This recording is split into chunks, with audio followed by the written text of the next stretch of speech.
নাই। আহা, সুদ ছেড়ে দিতে হবে। সুদ এই সমাজকে ধ্বংস করে দিচ্ছে। কথা বলেন ঠিক কিনা? যাকাত মানুষের সম্মানকে বৃদ্ধি করে দেয়। যাকাতের মাধ্যমে আল্লাহ রাব্বুল আলামিন বান্দার সম্মান তো বাড়ায়, তার হায়াতেও বরকত দান করেন। বলেন আমিন। আল্লাহ রাব্বুল আলামিন সম্পদকে দ্বিগুণ করে দিবেন, এটা আল্লাহ তাআলা ফরজ করে দিয়েছেন। এটা কোনো নফল ইবাদত নয়, আল্লাহ তাআলা ফরজ করে দিয়েছেন, আপনাকে বাধ্যতামূলকভাবে পালন করতে হবে।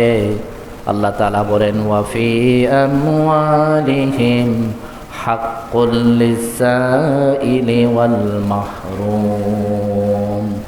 তোমাদের সম্পদের মধ্যে গরিব মিসকিনের একটা হক আছে। কি আছে বলেন? হক আর দান বুঝেন?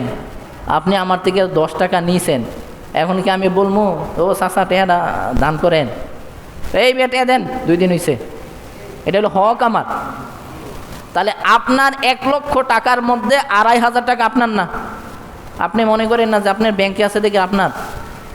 এই 1 লক্ষ টাকার মধ্যে 2,500 টাকা যদি আপনি খান, এই নারায়ণপুরের একটা গরিবের হক আপনি মেরে খাইলেন। এটা আল্লাহর কথা। কার কথা বলেন? ফকির মিসকিনের হক আপনি মেরে খাইলেন। আপনি মনে করবেন না যে আমি তো এত টাকা নিজে অর্জন করছি, এটা আপনার জন্য ভালো। সেটাই আল্লাহ তাআলা বলেন, আল্লাহ রাব্বুল আলামিন বলেন ওয়ালা ইয়াহসাবান্নাল্লাযীনা ইয়াবখালুনা বিমা আতাহুমুল্লাহু মিন ফাদলিহি হুয়া খায়রুল লাহুম بل هو شر لهم سيطوقون ما به يوم القيامة।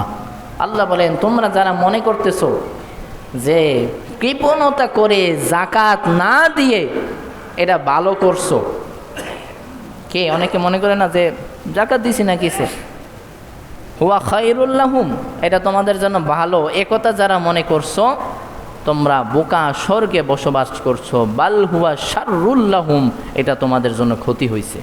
কি হয়েছে বলেন? কথাকার কথাকার বলেন।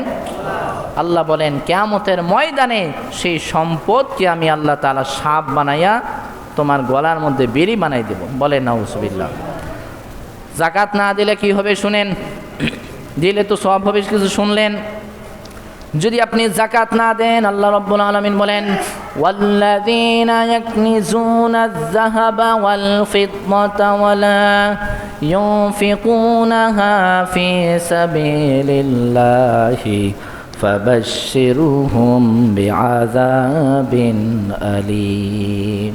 যারা সম্পদকে সঞ্চয় করে রাখে, আল্লাহর রাস্তায় খরচ করে না, আল্লাহ বলেন তাদের জন্য জাহান্নামের সুসংবাদ। নাউজুবিল্লাহ বলতেন না? জাহান্নামের সুসংবাদ হয়। কথা বলেন, সুসংবাদ হয়। আল্লাহ তাআলা বান্দাকে তুচ্ছ তাচ্ছিল্য করে বলেন যে তোর জন্য জাহান্নাম, এটা তোর জন্য সুসংবাদ। বলেন নাউজুবিল্লাহ।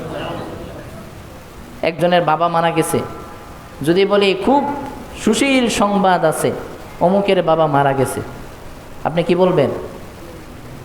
যে ফাইজদামিয়ারা জাগা পান না হুজুর, বাপ মারা গেলে কি খুশির সংবাদ? আপনাকে আগুনে ফেলানো হবে আজকে আসরের পর, আপনার জন্য একটা সুসংবাদ আছে। এটা কি সুসংবাদ? এটা আপনাকে ক্রিটিসাইজ করা হলো যে আগুন তোর জন্য লাঞ্ছনা, সুসংবাদ শব্দটা তোর ক্ষেত্রে ইউজ করলাম, এটাও তোর জন্য লাঞ্ছনা। আল্লাহ বলেন যাকাত দিবি না বান্দা, তোর জন্য জাহান্নামের সুসংবাদ রেখেছি। বলেন নাউজুবিল্লাহ। আল্লাহ বান্দার জন্য জান্নাতের সুসংবাদ রাখেন, সেই জন্য আপনার জন্য যদি জাহান্নামের সুসংবাদ হয়, এটা আপনার জন্য তুচ্ছ তাচ্ছিল্য করা হয়েছে। কথা বলেন ঠিক কিনা? আল্লাহ রাসূল সাল্লাল্লাহু আলাইহি ওয়াসাল্লাম বলেছেন যদি যাকাত না দেয় কি হবে? নবীজি বলেন মান আতাহুল্লাহু মালান ফালাম ইউআদ্দি যাকাতা মুসিলা লাহু মালুহু ইয়াউমাল কিয়ামাতি শুজাআন আকরা লাহু যাবিবাতানে। নবীজি বলেন যে ব্যক্তিকে আল্লাহ তাআলা সম্পদ দিয়েছেন, টাকা দিয়েছেন, স্বর্ণ দিয়েছেন, রূপা দিয়েছেন, কিন্তু তাকে ধনবান করার পর সে যাকাত দিল না, তার এই সমস্ত সম্পদকে আল্লাহ বিশাল বড় একটা সাপ বানাই দিবেন। নাউজুবিল্লাহ বলতেন না? সাপের কিছু ডেফিনিশন আল্লাহ তাআলা দিয়েছেন। আল্লাহ বলেন সেই সাপটার মাথার মধ্যে একটা কালো দাগ থাকবে। কি থাকবে? কালো দাগ থাকবে সাপের মাথার মধ্যে। সেই সাপ বলবে ইয়াকুলু আনা মালুক আনা কানজুক।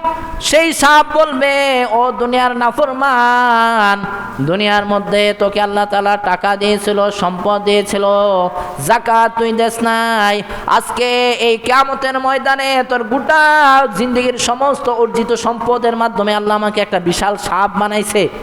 শোন, আমি তো শুধু সাপ নয়, আমি তোর সেই সঞ্চিত সম্পদ আজকে তোকে দংশন করব, আমি আজকে তোকে ছাড় দেব না। বলেন নাউজুবিল্লাহ। যেই টাকা পয়সা সন্তানের জন্য আপনি রেখে যাচ্ছেন, আপনি মনে করতেছেন সন্তান সুখে থাকবে, যাকাত দিচ্ছেন না, আল্লাহর রাস্তায় খরচ করছেন না, আপনি মনে করছেন আপনার সন্তান সুখে থাকবে। এই যাকাত না দেওয়ার কারণে জাহান্নামের আগুনে আপনাকে ভুগতে হবে। কথা বলেন ঠিক কিনা? এই সমাজের মধ্যে অনেক মানুষ আছে লক্ষ কোটি কোটি টাকার মালিক, কিন্তু যাকাত দেয় না। আছে না নাই? যাকাতকে একটা ট্রেডিশন বানিয়ে ফেলেছি আমরা। যাকাত কিভাবে দেয় সেটা অনেক বিস্তারিত আলোচনা আছে। আপনি এই যাকাত এই লুঙ্গি আর শাড়ি কিনে দিন, আদায় হবে না। আপনি শুনে নিন, আমি ফতোয়া দিচ্ছি, যদি এই ফতোয়াকে পাল্টাইতে পারে সে চ্যালেঞ্জ করুক। কেউ যদি বলে আমি শুধু লুঙ্গি শাড়ি দিয়ে আমি যাকাত দিছি, আদায় হবে না। যাকাত লুঙ্গি শাড়ি দিয়ে আদায় হয় না। যাকাত হচ্ছে নগদ অর্থ। যাকাত কি? আমি আপনাকে আরো সহজে বলি, আপনাকে 10 টাকা দিছি হাওলাত, আপনার উপর হক আছে কিনা? আমার চাওয়ার হক আছে কিনা? আপনি যদি বলেন হুজুর 10 টাকা দিয়ে একটা চিপস কিনে আপনার দিয়ে দিলাম, আপনি কি বলবেন? মিয়া 10 টাকা দিছি, 10 টাকা আমার দরকার আছে, আপনার চিপস খাইতে আইছি আমি? কথা বলছেন না? তাহলে এই ধনীর 1 লক্ষ টাকার মধ্যে 2,500 টাকা তো আপনার, সে লুঙ্গি কিনবে কেন? এই ক্ষমতা বড় লোকে কে দিছে? এই 2,500 টাকা কি বড় লোকে? কথা বোঝেন নাই? বড় লোকে। তাহলে এই 2,500 টাকা দিয়ে লুঙ্গি শাড়ি কেনার ক্ষমতা বড় লোকে কে দিল? সে নিজে বানাইছে। সে মনে করতেছে 2,500 টাকা তার, আসলে তো তার না। তার বুঝার কতটুকু ভুল বুঝতে পারছেন? সে মনে করছে আমি যাকাতের টাকা, আমি দানবীর। আপনি দানবীর না ভাই, আপনি এখন গোলাম। আল্লাহ আপনাকে কোটিপতি বানিয়েছেন, আপনি যে যাকাতের মানুষ পাচ্ছেন সেটা ভাগ্য। হযরত উমর রাদিয়াল্লাহু তাআলা আনহুর জামানার মধ্যে মানুষ যাকাতের টাকা নিয়ে রাস্তার মধ্যে বসে থাকতো, যাকাতের টাকা দেওয়ার মানুষ থাকতো না। তারা চিন্তিত থাকতো আমরা এই ফরজ ইবাদত কিভাবে আমরা পালন করব। চিন্তা করতে পারেন? আজকে দেখা যায় হাজার হাজার এই ফকির মিসকিনদেরকে একত্রিত করে লাঞ্ছনার শিকার হতে হয় যাকাতের কাপড় আর শাড়ি নেওয়ার জন্য। খোদার কসম করে বলি, এই যাকাত তো আপনার আদায় হবেই না, তাদেরকে কষ্ট দেওয়ার কারণে আপনি আর লানত পাবেন। কথা বলেন ঠিক কিনা? আপনি যাকাতের টাকা এমনভাবে দিতে হবে যে কেউ না জানে। আপনার দায়িত্ব, আপনি গোলাম হয়ে গেছেন, আপনি গোলাম হয়ে গেছেন, সেবক হয়ে গেছেন। এই টাকা নীরবে নিবৃত্তিত আপনি ফকিরকে মিসকিনকে দিয়ে দিবেন যে ভাই এটা আমার হক না, এটা আপনার হক ছিল, আল্লাহ আমাকে দিয়েছেন, আমার মাধ্যমে এই হকটা আমি পৌঁছে দিলাম।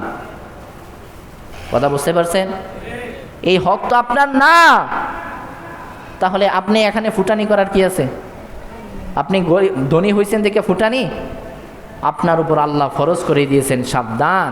আপনি যদি এই হক আদায় না করেন, নামাজ যেমন এভাবে একটা ফরজ ইবাদত, রোজা যেমন এভাবে একটা ফরজ ইবাদত, না মানলে গুনাহ হয়।